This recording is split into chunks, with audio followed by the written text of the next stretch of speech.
தமிழே நீ வாழ நான் துடி துடித்து சாவுகிறேன் என்று சொல்லி அவரே வந்து தீக்குளிச்சு இருந்தார். ஆனா இப்ப இருக்க காலம் வேற களம் வேற. நாங்க சாக மாட்டோம், இந்தி திருப்பவரை நாங்கள் கண்டிப்பாக ஏதாவது ஒன்று செய்வோம் என்று கூறி விடைபெறுகிறேன். நன்றி. வீர வணக்கம், வீர வணக்கம். சின்ன சாமிக்கு, தாள முத்து நடராசனுக்கு, அண்ணாமலை நகர் ராஜேந்திரனுக்கு, மொழி போர் தியாகிகளுக்கு, கழக தலைவர் தளபதியார், தமிழ்நாட்டின் முதல்வர் தளபதியார், இளைஞர்களின் எழுச்சி நாயகன் சின்னவர் உதயநிதி, கடலூர் மேற்கு மாவட்ட திராவிட முன்னேற்ற கழகம். அது மட்டும் இல்ல, தமிழ்நாட்டில் டால்மியாபுரம், கள்ளக்குடிங்கிற பேரை டால்மியாபுரம் மாத்திரம் போல தண்டவாளத்தில் தைரியமாக தலை வைத்துப்படுத்த ஒரே தலைவர் யாருன்னா முத்தமிழ் டாக்டர் கலைஞர் ஒருத்தர் தான். அவ்வளவு ஒரு சிறப்பான தலைவர். அவரை மாதிரி ஒரு தலைவரை உலகத்தில் நம்ம பார்க்கவே முடியாது. 94 வயது வரை தமிழ்நாட்டு மக்களுக்கு என்னென்ன செய்யணும் அத்தனையும் செய்து முடிச்சுட்டு போயிருக்காரு நம்முடைய தலைவர் அவர்கள்.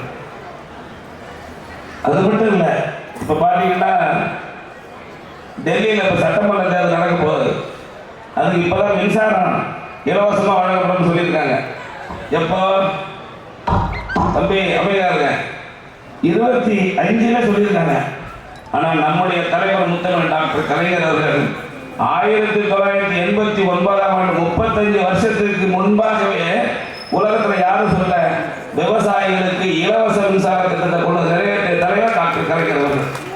ஒரு டெல்லி பட்டணம், இந்தியாவுடைய தலைநகரம் டெல்லி, இப்பதான் சொல்றாங்க இலவச மின்சாரத்தை பத்தி. ஆனால் நம்முடைய தலைவர் 1989 இலவச மின்சாரத்தை கொண்டு வந்து நிறைவேற்றிய தலைவர் நம்முடைய தலைவர் கலைஞர் அவர்கள்.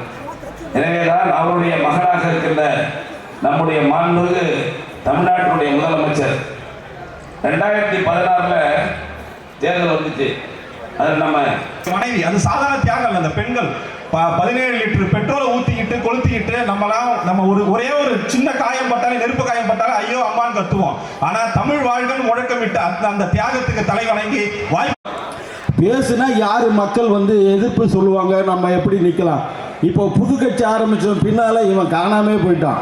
இந்த சீமான்ற ஒரு ஆளு, அவன் பார்த்தா பெரியார், அவன் ஏற்கனவே பேசுனது நான் பெரியாரிசம் மதிக்கிறேன்.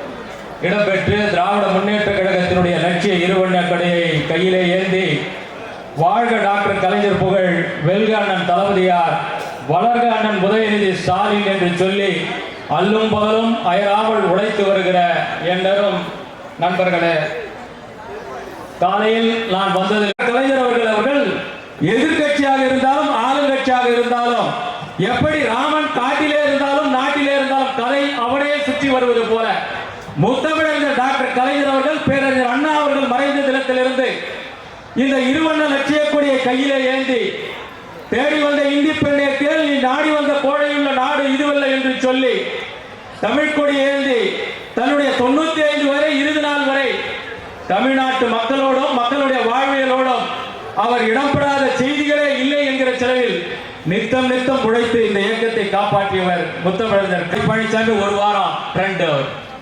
இப்போ இங்க எல்லாரும் குறிப்பிட்டார்கள், நாங்கள் இந்த திராவிட முன்னேற்ற கழகத்தின் மேடை மாலை நேர பல்கலைக்கழகம் என்று பேரறிஞர் பெருந்தகை அண்ணா குறிப்பிடுவார்.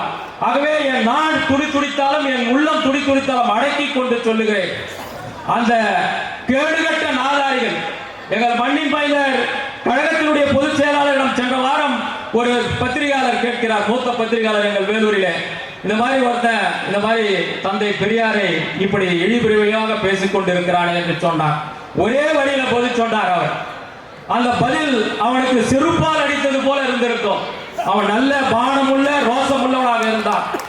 தந்தை பெரியாரை குறைப்பு சொல்பவனை நான் அவனுடைய பிறப்பையே சந்தேகப்படுகிறேன் என்று சொன்னவர் மண்ணின் மைந்தர் துரைமுருகன். இதை விட யாரும் எங்க தலைவர் சொல்ல தேவையில்லை, எங்க சின்னவர் சொல்ல தேவையில்லை.